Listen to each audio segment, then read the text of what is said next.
A ver, el mundo de las startups tecnológicas tiene un aura casi mística, ¿no? La idea de crear el próximo unicornio, de cambiar el mundo y, seamos honestos, de volverse increíblemente rico. Pero para quienes nos gusta pensar que tomamos decisiones con datos en la mano, ¿ese sueño realmente aguanta un análisis frío y con números? Bueno, pues en los próximos minutos vamos a hacer justo eso. Vamos a desmenuzar qué es de verdad una startup, las probabilidades brutales que tiene en contra, el laberinto que es conseguir financiamiento y, lo más importante, vamos a compararlo con cómo la gente realmente se hace de un patrimonio. Así que, empecemos. Y aquí está la pregunta clave de todo esto. El sueño romántico del fundador contra la fría, dura y cruel realidad de las estadísticas. Vamos a ver quién gana esta pelea. Ok, pero antes de meternos de lleno a los números, tenemos que estar todos en el mismo canal. Porque resulta que no cualquier negocio nuevo es una startup. Al menos, no en el sentido que nos interesa para esta conversación. Aquí está el detalle. Una verdadera startup no es solo un negocio, es un experimento de alto riesgo. Se basa en ideas que nadie ha probado, en tecnologías nuevas o en modelos de negocio que, la verdad, podrían no funcionar para nada. Esta tabla lo deja clarísimo. Poner un salón de belleza puede ser un super negocio, pero su crecimiento es lineal. Más clientes, más estilistas, más ingresos. En cambio, una startup de software con inteligencia artificial busca un crecimiento exponencial.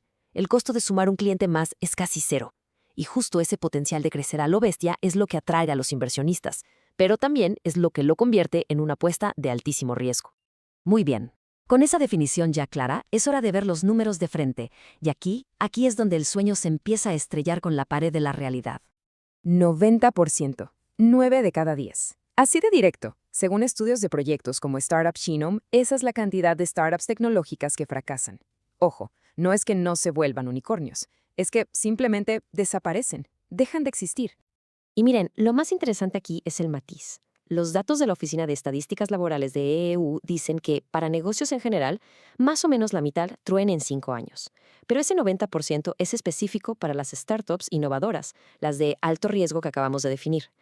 El riesgo no es un poquito más alto, es drásticamente más alto. Visualmente, el golpe es brutal. Después de una década, más de un tercio de los negocios tradicionales siguen ahí, dando lata. Mientras tanto, solo una de cada 10 startups tecnológicas sobrevive. Si esto fuera una casa de apuestas, nadie en su sano juicio le metería su dinero al startup. Y la cosa se complica todavía más. Si sobrevivir ya es un volado, intentar conseguir que un fondo de inversión, un venture capital, te dé dinero, eso es como querer ganarse la lotería.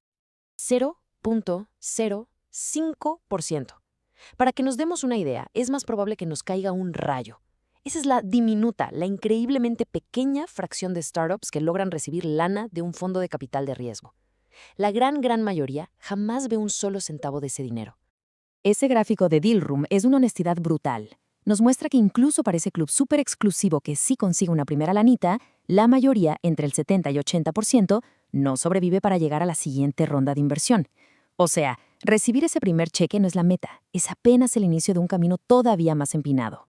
Y el embudo se hace cada vez más y más angosto. Cada etapa de financiamiento es un filtro gigantesco que va dejando a casi todos en el camino. Llegar a cotizar en la bolsa, que es el sueño dorado de muchos fundadores, es un evento tan raro que es casi una anomalía estadística. Menos del 1% de las que alguna vez recibieron dinero lo logran. Entonces la pregunta es, ¿por qué alguien jugaría un juego con tan pocas probabilidades de ganar? La respuesta casi siempre es la misma: riqueza, el sueño de la fortuna que te cambia la vida. Pero, ¿de verdad el camino del startup es la mejor ruta para hacerse millonario? A ver qué dicen los datos. Se calcula que menos del 10% de los fundadores de startups realmente se convierten en millonarios. Y si lo pensamos bien, tiene toda la lógica del mundo. Si el 90% de las empresas fracasan, pues el camino del startup no es para nada una ruta confiable hacia la riqueza. Para entender cómo se crea la riqueza, primero hay que romper un mito. El Estudio Nacional de Millonarios de Ramsey Solutions, que entrevistó a más de 10,000 de ellos, descubrió que la riqueza heredada es la excepción, no la regla. La mayoría se hizo por su propio esfuerzo. Pero, ¿cómo lo hicieron? Y aquí está la respuesta. Y es casi decepcionante. Las profesiones más comunes entre la gente millonaria no son fundador de startup disruptiva. Son ingenieros, contadores, hasta maestros, carreras estables que permiten tener disciplina financiera a lo largo del tiempo. No se trata de una apuesta de todo o nada.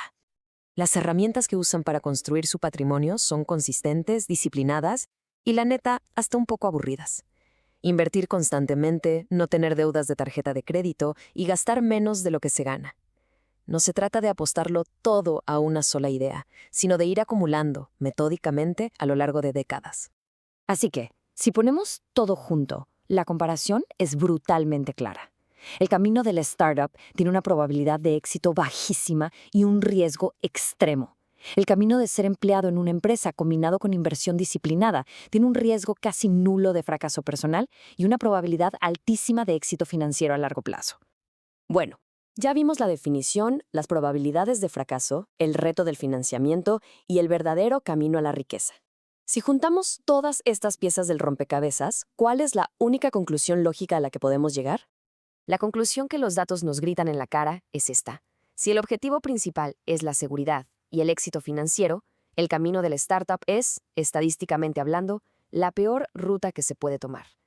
Hay caminos mucho más seguros y con muchas más probabilidades de éxito. Y con esto cerramos. No se trata de aplastar sueños, para nada, sino de confrontarlos con la realidad de los números. Para quienes se enorgullecen de tomar decisiones basadas en datos, la evidencia presenta un caso muy, muy persuasivo, que nos deja con una pregunta final para reflexionar.